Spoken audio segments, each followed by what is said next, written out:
আজকে বন্ধুরা বানাবো চিকেন স্টু। এই দেখুন চিকেনটা ছোট ছোট করে কাটা আছে, মশলাটা রেডি করে নিয়েছি। সবজি দিয়ে বানাবো, আলু, কুমড়ো, পটল, পেঁপে দিয়ে আজকে স্টুটা করব। দেখুন কিভাবে বানাচ্ছি। ফোড়নে এইগুলো দেবো: 5 ফোড়ন, জিরে ফোড়ন, গরম মশলা, শুকনো লঙ্কা, তেজপাতা। কড়ার মধ্যে পরিমাণ মতো তেল আর এই বাটারটা দিয়ে দেবো। এবার ফোড়নটা দিয়ে দেবো।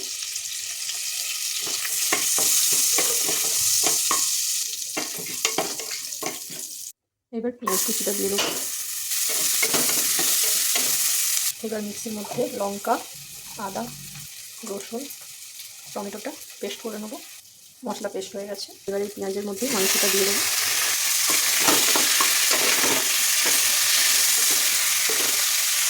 পরিমাণ মতো নুন, হলুদ দিয়ে ভালো করে নেড়ে নেবো। ভিনিগার দিয়ে দেবো, পরিমাণ মতো চিলি সস, টমেটো সস,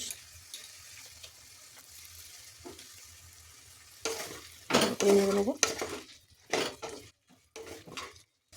গোলমরিচের গুঁড়ো। এবার মিক্সির মশলাটা দিয়ে দেবো।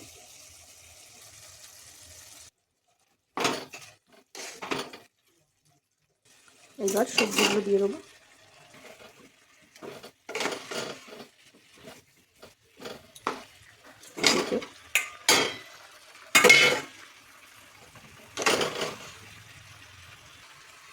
পটল আপনারা অন্যরকম সবজি দিয়েও করতে পারেন।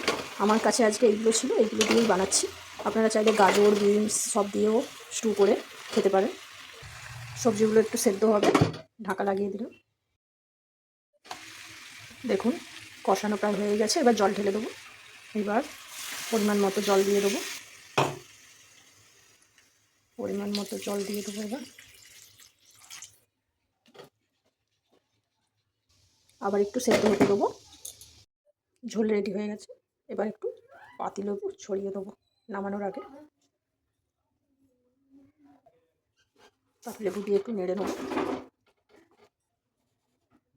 এইরকম করে চিকেন স্টু রান্না করলে দেখুন সবজিগুলো সব গোটা গোটাই আছে।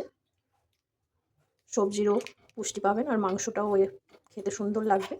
এইভাবে বন্ধুরা সবজি দিয়ে স্টু বানিয়ে দেখবেন, খুবই সুস্বাদু খেতে হবে। আর আমার রান্না যদি আপনাদের ভালো লাগে অবশ্যই লাইক, কমেন্ট, শেয়ার করে দেবেন আর সাবস্ক্রাইব করতে ভুলবেন না।